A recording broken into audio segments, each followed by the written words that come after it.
Ester, pasal 1. Kisah ini terjadi pada zaman Ahasweros, yaitu Ahasweros yang memerintah 127 provinsi dari India sampai Ethiopia. Pada zaman itu, Raja Ahasweros duduk di tahtanya di benteng Shushan. Pada tahun ketiga pemerintahannya, dia mengadakan pesta untuk semua pejabat dan pelayannya. Semua tentara Persia dan Media, bangsawan dan pejabat provinsi datang ke pesta itu. Dan dia memamerkan kekayaan kerajaannya yang megah dan keagungannya yang besar dan luar biasa selama berhari-hari, yaitu 180 hari. Setelah hari-hari itu berlalu, Raja mengadakan pesta di taman istananya untuk semua orang yang ada di benteng Shushan, baik orang penting maupun rakyat biasa. Tempat itu dihiasi dengan gorden dari linen putih, dari katun halus, dan dari kain biru yang diikat dengan tali dari kain yang bagus dan wol ungu. Gorden ini digantungkan pada gantungan perak yang terpasang pada pilar-pilar marmer. Ada juga kursi-kursi panjang dari emas dan perak yang ditaruh di atas lantai dari batu porfiria, mutiara, marmer putih, dan marmer hitam. Minuman anggur dihidangkan dalam cawan-cawan emas yang berbeda satu sama lain. Dan minuman anggur dari kerajaan itu banyak sekali, sesuai dengan kekayaan raja. Tidak ada aturan yang memaksa siapapun untuk minum. Raja telah membuat pengaturan dengan para pejabat istananya bahwa setiap orang boleh bertindak sesukanya. Ratu Wasti juga mengadakan pesta bagi para wanita di istana Raja Ahasweros. Pada hari ketujuh, saat hati raja senang karena minum anggur, dia memerintahkan Mehuman, Bista, Harbona, Bikta, Abakta, Zetar, dan Karkas, yaitu ketujuh pejabat istana yang menjadi pelayan pribadinya, untuk membawa Ratu Wasti ke hadapan raja dengan memakai mahkota kerajaan.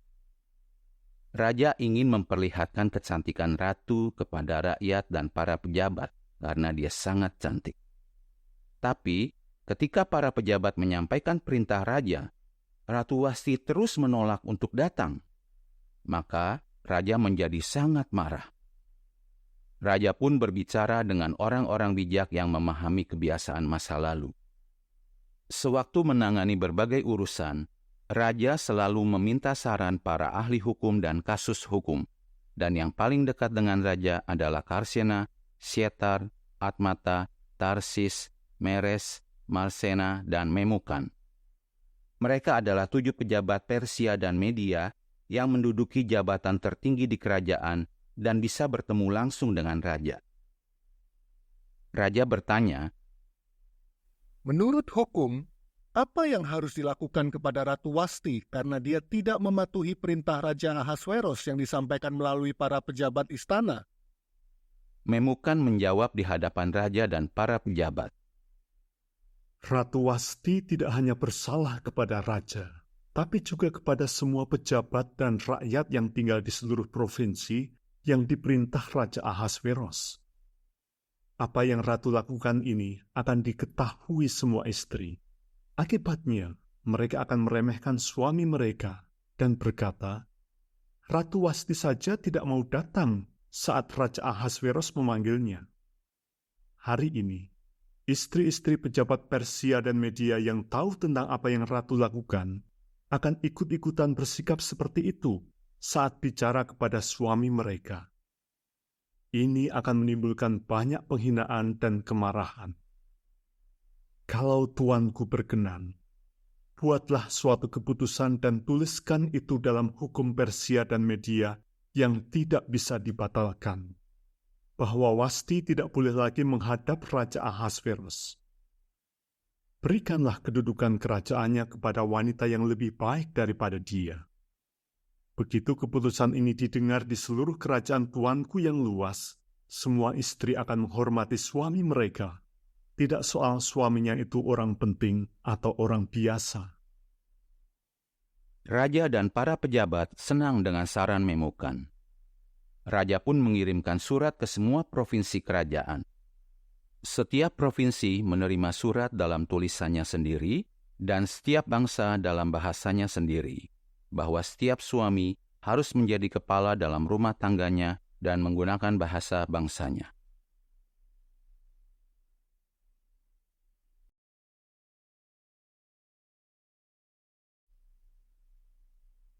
Pasal 2.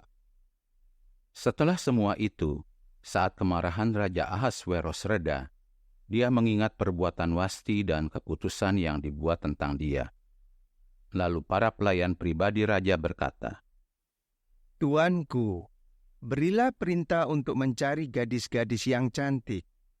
Tugaskan beberapa orang di semua provinsi kerajaan tuanku untuk membawa semua gadis yang cantik ke benteng Shushan, ke rumah para wanita.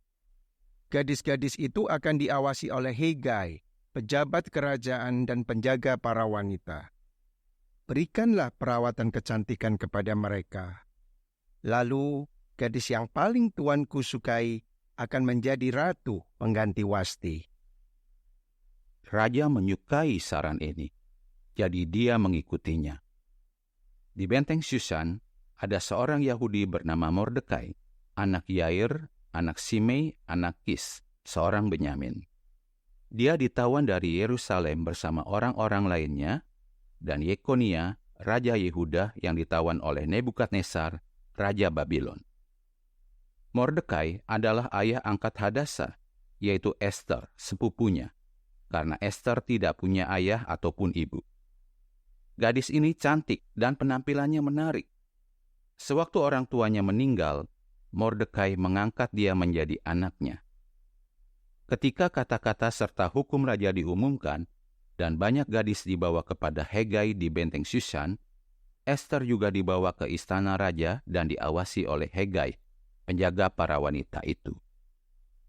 Hegai senang kepada Ester dan menyukainya, maka Hegai segera mengatur perawatan kecantikannya dan menu makanannya dan menugasi 7 gadis terbaik dari istana raja untuk menjadi pelayannya.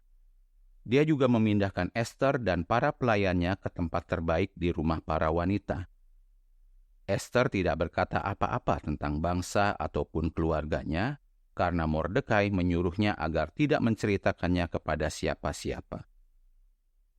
Setiap hari, Mordekai berjalan-jalan di depan halaman rumah para wanita untuk mengetahui keadaan Ester dan apa yang terjadi dengannya.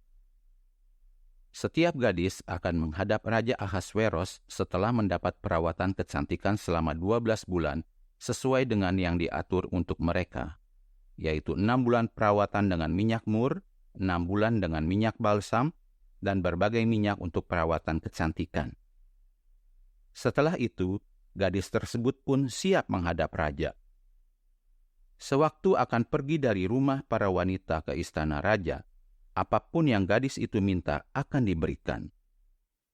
Malamnya, gadis itu akan menghadap raja.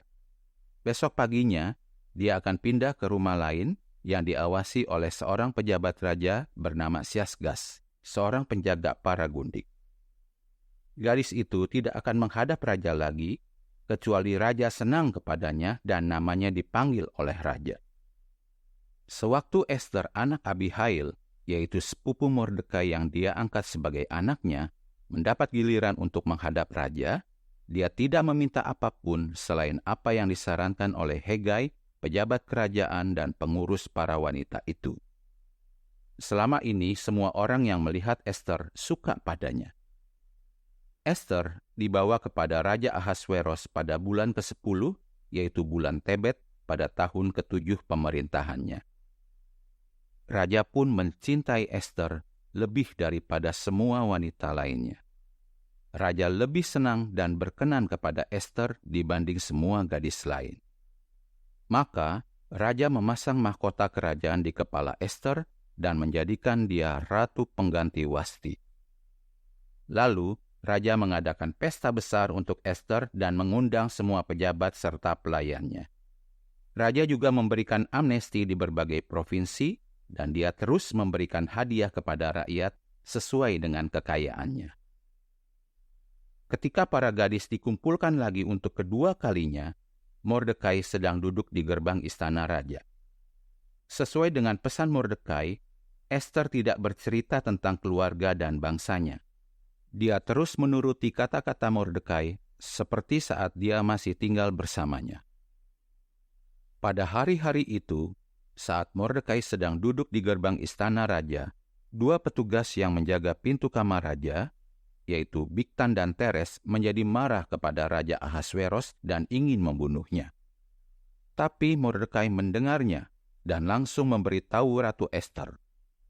Maka Ester berbicara kepada raja atas nama Mordekai. Jadi, masalah itu diselidiki dan terbukti benar, sehingga kedua pria itu digantung di tiang. Semua ini ditulis di hadapan raja dalam buku catatan sejarah.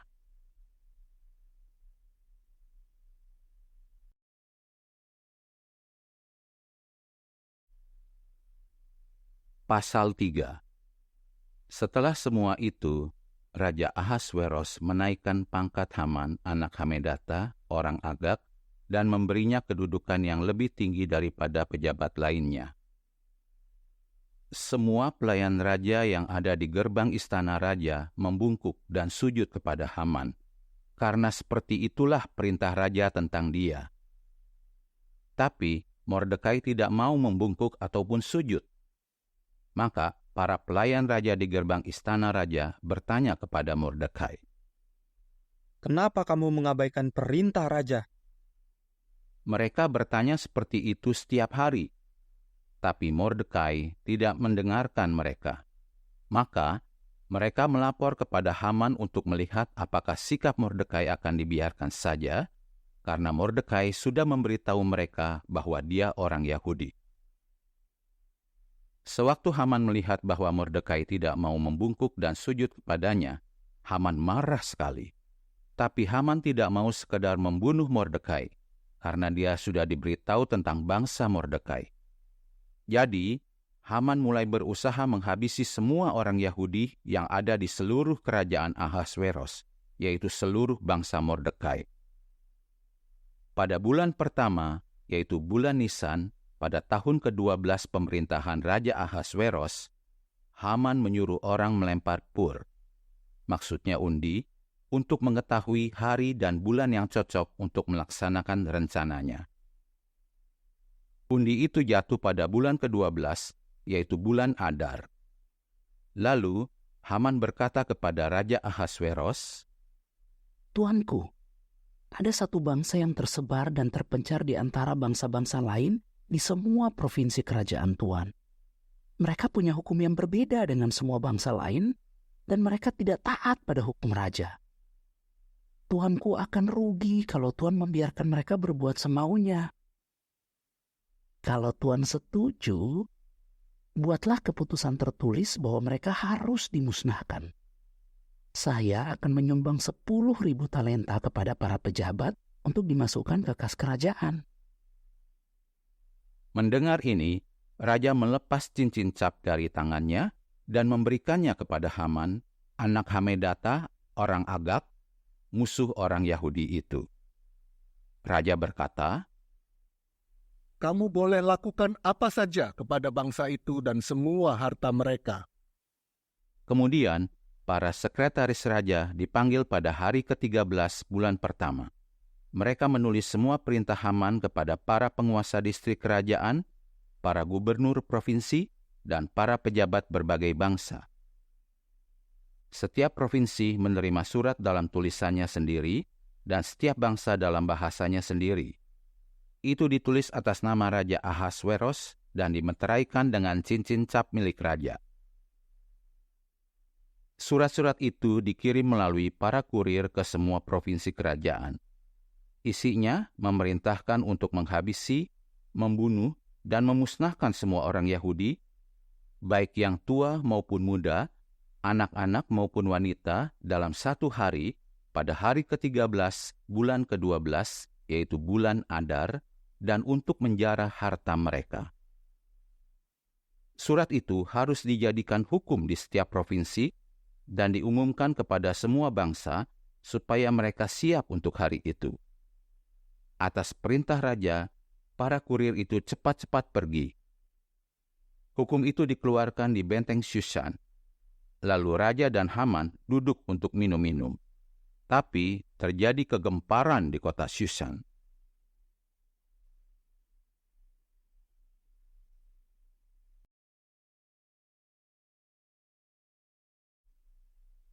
Pasal 4.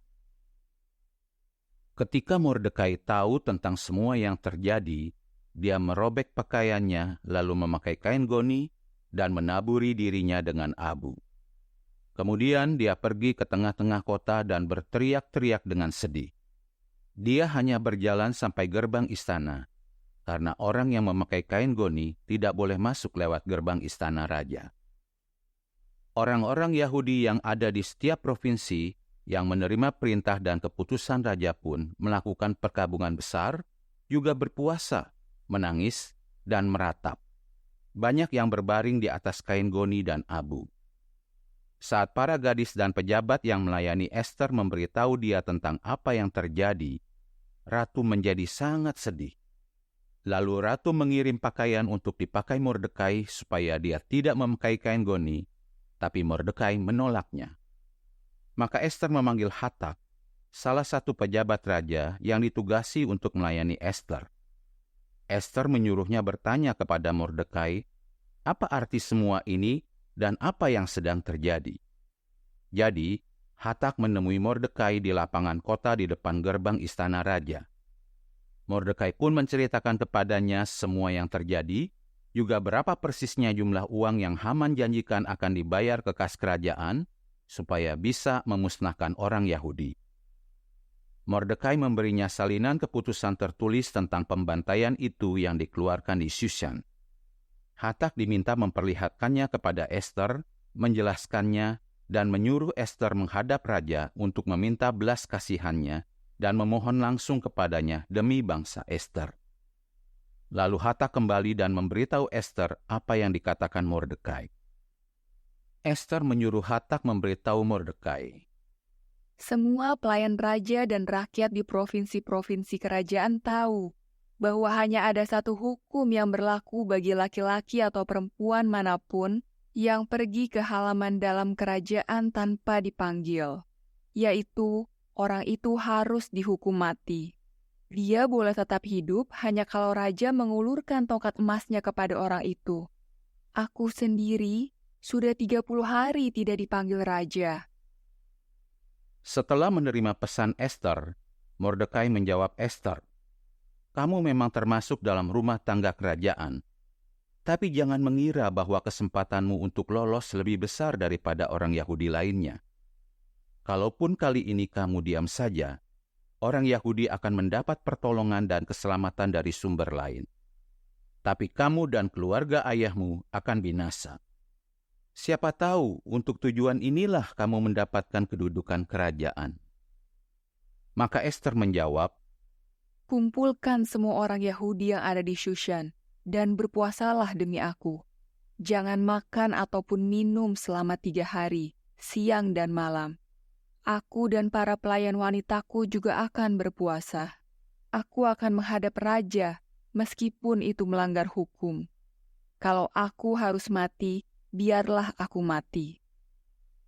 Maka Mordekai pergi dan melakukan semua yang Ester minta.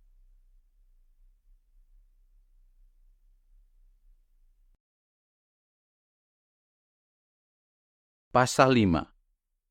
Pada hari ketiga, Ester memakai baju kerajaan dan berdiri di halaman dalam istana raja, di seberang istana raja. Raja sedang duduk di tahtanya yang menghadap pintu masuk. Begitu raja melihat Ratu Ester berdiri di halaman itu, dia senang melihatnya. Raja mengulurkan tongkat emas yang ada di tangannya kepada Ester, dan Ester pun datang mendekat dan menyentuh kepala tongkat itu. Raja bertanya, Ada apa, Ratu Ester? Apa permintaanmu? Bahkan kalau kamu minta setengah dari kerajaanku, itu akan dikabulkan. Ester menjawab, Kalau tuanku berkenan, datanglah bersama Haman hari ini ke pesta yang aku siapkan untuk tuan. Maka raja memberi perintah, Suruh Haman cepat datang sesuai dengan permintaan Ester. Raja dan Haman pun datang ke pesta yang Ester siapkan. Belakangan, sewaktu mereka sedang minum anggur, Raja berkata kepada Ester, Apa permohonanmu? Itu akan dikabulkan. Apa permintaanmu? Kalaupun kamu minta setengah dari kerajaanku, aku akan memberikannya.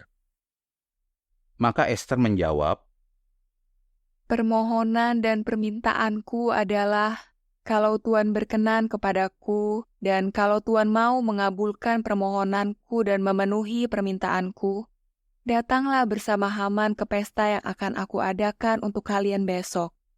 Besok, aku akan memberitahukan permintaanku. Hari itu, Haman pulang dengan senang dan hati yang gembira. Tapi saat Haman melihat Mordekai di gerbang istana raja, dan melihat bahwa Mordekai tidak berdiri dan tidak takut melihat dia, Haman menjadi sangat marah kepada Mordekai. Tapi Haman menahan diri dan pulang ke rumahnya. Lalu dia memanggil teman-temannya dan Zeres istrinya. Haman membanggakan hartanya yang mewah, anak lelakinya yang banyak, dan bagaimana raja menaikkan pangkatnya dan meninggikan dia di atas para pejabat dan pelayan raja. Haman juga berkata, Selain itu, Ratu Ester tidak mengundang siapa-siapa lagi selain aku untuk menemani raja ke pesta yang dia adakan. Aku juga diundang untuk ikut dengan ratu dan raja besok. Tapi semua itu tidak membuatku puas kalau aku masih lihat Mordekai orang Yahudi itu duduk di gerbang istana raja. Maka Zeres istrinya dan semua temannya berkata, Buatlah tiang setinggi 50 hasta. Besok pagi, katakan pada raja bahwa Mordekai harus digantung di tiang itu. Setelah itu, pergilah bersama raja dan bersenang-senanglah di pesta itu. Haman suka dengan usul itu, maka dia menyuruh agar tiang itu dibuat.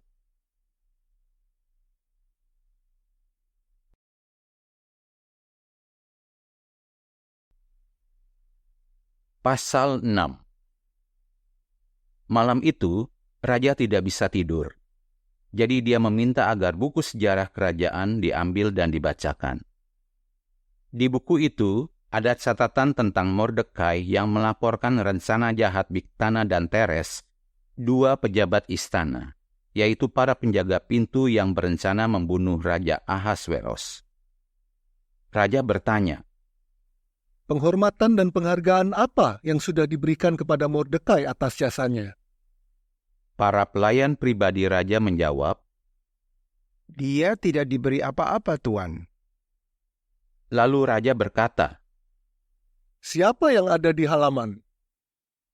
Nah, Haman sudah datang ke halaman luar istana raja untuk berbicara kepada raja tentang rencananya menggantung Mordekai di tiang yang dia buat baginya. Maka para pelayan raja menjawab, Itu Haman. Dia sedang berdiri di halaman. raja berkata, Suruh dia masuk. saat Haman masuk, raja berkata kepadanya, Kalau raja ingin memberi penghormatan kepada seseorang, apa yang harus dilakukan bagi orang itu? Haman berkata dalam hati, Kepada siapa lagi raja ingin memberikan penghormatan selain kepadaku? maka Haman menjawab, Kalau raja ingin memberi penghormatan kepada seseorang, aturlah supaya orang membawakan baju kerajaan seperti yang biasa Tuan pakai. Juga kuda yang Tuan tunggangi yang memakai hiasan kerajaan. Lalu, tugaskan salah satu pejabat tinggi Tuan untuk mengurus baju dan kuda itu. Baju itu harus dipakaikan pada orang yang ingin Tuan beri penghormatan. Dan dia harus menunggangi kuda itu di lapangan kota. Di depannya, ada orang yang harus berseru, Inilah yang dilakukan untuk orang yang mendapat penghormatan dari raja. raja langsung berkata kepada Haman, Cepat ambil baju dan kuda. Lakukan apa yang baru saja kamu katakan itu pada Mordekai, orang Yahudi yang duduk di gerbang istana raja. Lakukan semua yang kamu katakan, dan jangan ada yang terlewat. Maka Haman mengambil baju dan kuda, memakaikan baju itu kepada Mordekai, mengatur agar Mordekai menunggang kuda itu di lapangan kota dan berseru di depannya. Inilah yang dilakukan untuk orang yang mendapat penghormatan dari raja. Setelah itu, Mordekai kembali ke gerbang istana raja. Tapi Haman buru-buru pulang dengan sangat sedih sambil menutupi kepalanya. Saat Haman menceritakan apa yang telah terjadi kepada Zeres istrinya dan semua temannya, orang-orang bijak dan Zeres pun berkata, Kamu sudah jatuh di depan Mordekai. Jadi kalau memang dia keturunan Yahudi, kamu tidak akan menang melawannya. Kamu pasti kalah di hadapannya. Sewaktu mereka masih berbicara kepadanya, para pejabat istana datang dan segera menjemput Haman ke pesta yang Ester adakan.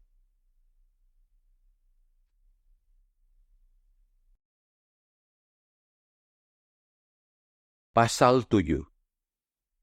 Jadi, Raja dan Haman tiba di pesta Ratu Ester. Pada hari kedua, pada saat anggur dihidangkan, Raja bertanya lagi kepada Ester. Apa permohonanmu, Ratu Ester? Itu akan dikabulkan. Apa permintaanmu? Bahkan kalau kamu minta setengah dari kerajaanku, aku akan memberikannya. Ratu Ester menjawab, Kalau tuanku berkenan kepadaku, dan kalau tuanku bersedia, aku memohon agar aku diberi nyawaku, dan aku meminta bangsaku. Sebab aku dan bangsaku telah dijual untuk dihabisi, dibunuh, dan dimusnahkan. Kalau kami sekadar dijual sebagai budak lelaki dan budak perempuan, aku akan diam saja. Tapi bencana ini tidak pantas terjadi, karena ini akan sangat merugikan tuanku. Raja Ahasweros pun bertanya, Siapa orangnya? Dan mana orang yang berani berbuat begitu? Ester menjawab, Musuh dan penganiaya itu adalah Haman yang kejam ini. Haman pun menjadi sangat takut kepada raja dan ratu. Dengan marah, raja berdiri dan meninggalkan pesta minum anggur itu, lalu pergi ke taman istana. Lalu, Haman berdiri dan memohon belas kasihan kepada Ratu Ester, karena dia tahu raja pasti menghukumnya. Ketika raja kembali dari taman istana dan melihat Haman telah berlutut di tempat duduk Ester, dia berkata, Apa dia juga mau memerkosa ratu di istana saya sendiri? Setelah raja berkata begitu, wajah Haman langsung ditutupi. Harbona, salah seorang pejabat istana, berkata, Haman juga membuat tiang untuk Mordekai, yang pernah menyelamatkan Tuan dengan memberikan laporan. Tiang itu ada di rumahnya, tingginya 50 hasta. Lalu raja berkata, Gantung dia di tiang itu. maka Haman digantung di tiang yang dia buat untuk Mordekai, dan kemarahan raja pun reda.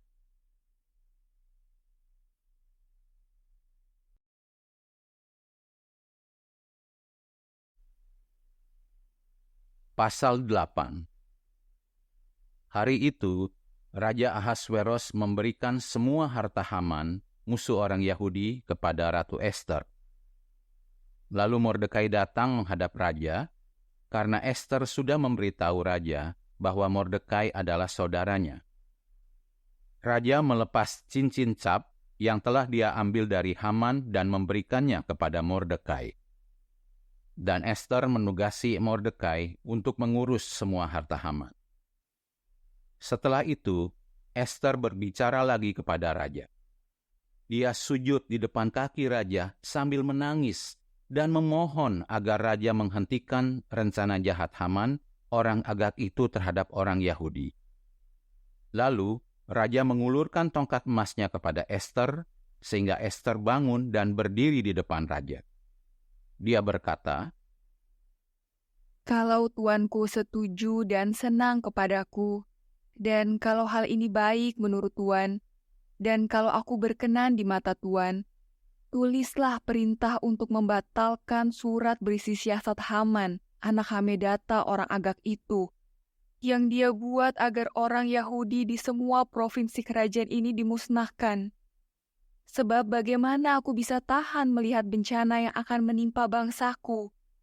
Dan bagaimana aku bisa tahan melihat saudara-saudaraku dimusnahkan?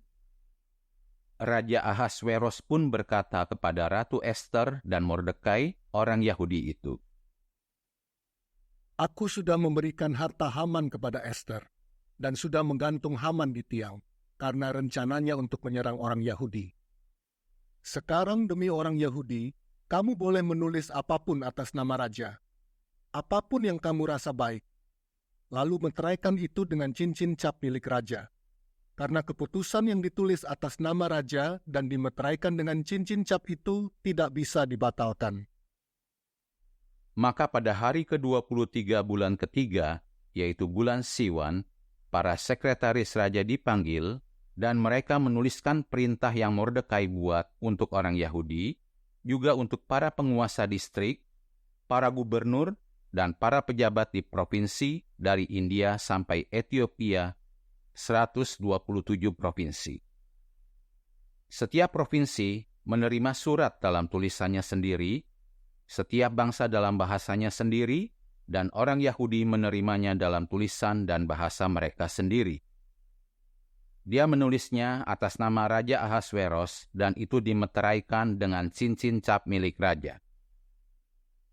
Lalu surat itu dikirimkan melalui para kurir berkuda yang mengendarai kuda kerajaan yang sangat cepat. Dalam surat itu, Raja mengizinkan orang Yahudi di berbagai kota untuk berkumpul dan membela diri, serta menghabisi, membunuh, dan memusnahkan tentara atau bangsa atau provinsi manapun yang menyerang mereka, termasuk wanita dan anak-anak. Juga mengizinkan mereka menjarah harta orang-orang itu. Perintah ini berlaku di semua provinsi Raja Ahasweros pada hari ke-13 bulan ke-12, yaitu bulan Adar. Surat itu menjadi hukum di semua provinsi. Hukum ini harus diumumkan kepada semua bangsa, supaya orang-orang Yahudi siap untuk membalas musuh-musuh mereka pada hari itu. Atas perintah raja, para kurir segera pergi mengendarai kuda kerajaan yang cepat. Hukum itu juga dikeluarkan di benteng Shushan. Mordekai lalu pergi dari hadapan raja dengan memakai baju kerajaan yang terbuat dari kain biru dan putih, mahkota emas yang besar, dan jubah dari linen ungu yang halus. Seisi kota Shushan pun bersorak gembira. Orang Yahudi merasa sangat lega. Mereka bergembira, bersukacita, dan dihormati. Orang Yahudi yang ada di setiap provinsi dan kota yang menerima hukum dan keputusan raja ini sangat gembira dan bersukacita. Banyak rakyat yang menyatakan dirinya orang Yahudi karena mereka takut kepada orang Yahudi.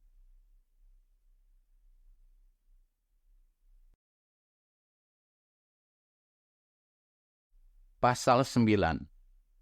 Pada hari ke-13, bulan ke-12, yaitu bulan Adar, saat kata-kata dan hukum raja dilaksanakan, yaitu pada hari musuh orang Yahudi berharap akan mengalahkan mereka, yang terjadi malah sebaliknya. Orang Yahudi mengalahkan orang-orang yang membenci mereka.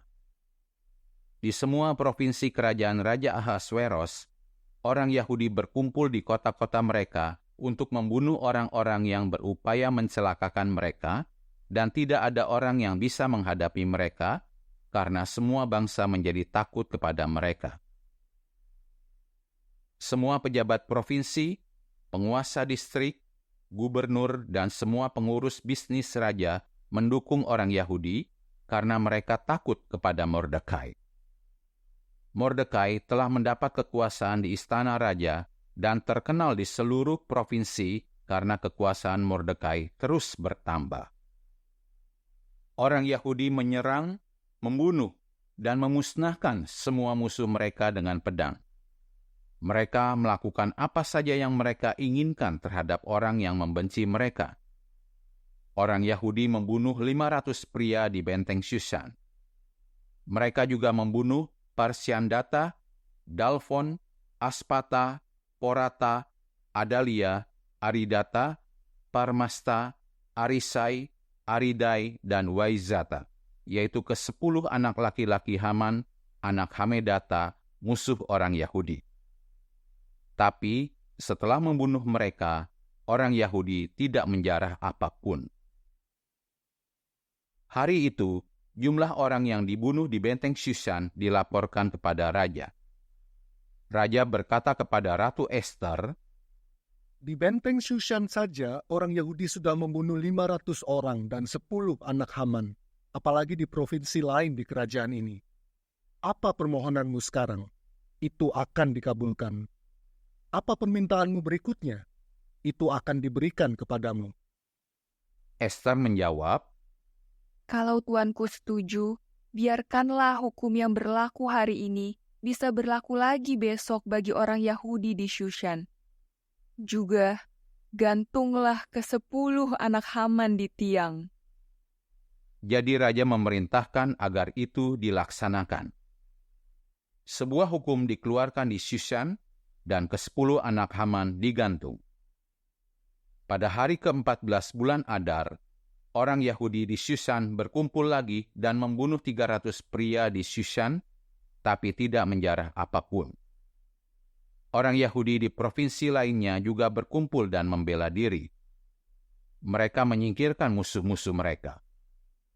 Mereka membunuh 75.000 orang yang membenci mereka, tapi tidak menjarah apapun. Mereka melakukan semua itu pada hari ke-13 bulan Adar. Pada hari ke-14, mereka berhenti dan menjadikan hari itu hari untuk berpesta dan bergembira. Orang Yahudi yang berada di Shushan berkumpul untuk bertempur pada hari ke-13 dan ke-14. Mereka berhenti pada hari ke-15 dan menjadikan hari itu hari untuk berpesta dan bergembira.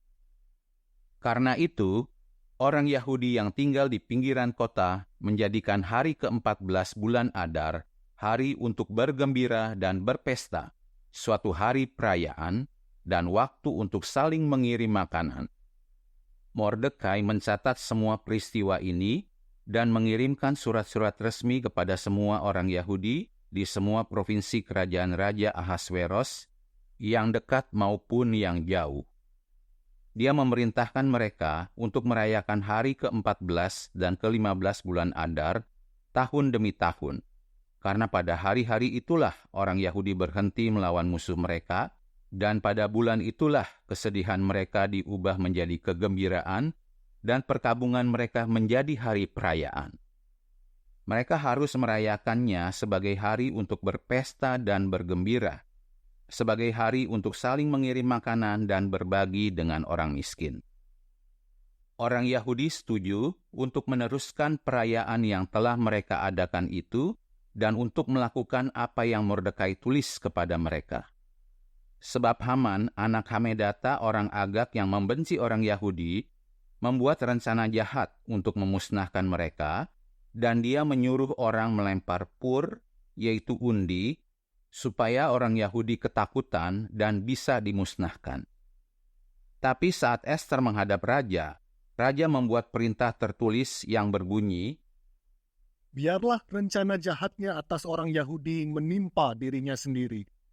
dan dia dan anak-anaknya digantung di tiang. Itulah sebabnya hari-hari itu disebut Purim, yang berasal dari kata pur. Karena kata-kata dalam surat Mordekai dan karena apa yang mereka lihat tentang hal ini dan apa yang terjadi atas mereka, orang Yahudi memutuskan bahwa mereka, keturunan mereka, dan semua yang bergabung bersama mereka harus merayakan kedua hari ini setiap tahun tanpa terlewat, dan melakukan semua yang ditulis Mordekai tentang hari-hari ini setiap tahun pada waktu yang ditetapkan. Hari-hari ini harus diperingati dan dirayakan dari generasi ke generasi oleh setiap keluarga, setiap provinsi, dan setiap kota. Hari-hari Purim tidak boleh ditiadakan di antara orang Yahudi, dan perayaan ini tidak boleh dihentikan oleh keturunan mereka. Lalu, Ratu Ester anak Abihail dan Mordekai orang Yahudi itu dengan wewenang penuh menulis surat kedua tentang Purim untuk meneguhkan surat sebelumnya. Surat-surat itu dikirimkan kepada semua orang Yahudi di 127 provinsi kerajaan Ahasweros dengan kata-kata yang menenangkan dan meyakinkan, untuk meneguhkan perayaan hari-hari Purim pada waktu yang ditetapkan, sesuai dengan yang diperintahkan Mordekai orang Yahudi dan Ratu Ester kepada mereka, dan sesuai dengan apa yang telah mereka jadikan keharusan bagi mereka dan keturunan mereka. Mereka juga harus berpuasa dan membuat permohonan. Perintah Ester itu meneguhkan ketetapan tentang Purim, dan ini dicatat dalam sebuah buku.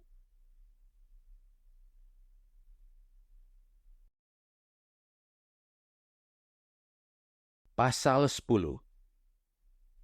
Raja Ahasweros menetapkan kerja paksa di seluruh negeri itu dan di pulau-pulau di lautan. Semua hal-hal hebat dan luar biasa yang berhasil dilakukan Mordekai, juga perincian tentang kebesarannya setelah dia ditinggikan oleh raja, tertulis dalam buku sejarah tentang raja-raja Media dan Persia. Mordekai orang Yahudi itu adalah orang kedua setelah Raja Ahasweros. Dia adalah orang Yahudi yang terpandang dan sangat dihormati orang Yahudi lainnya. Mordekai terus berusaha agar bangsanya sejahtera dan semua keturunan mereka bisa hidup damai.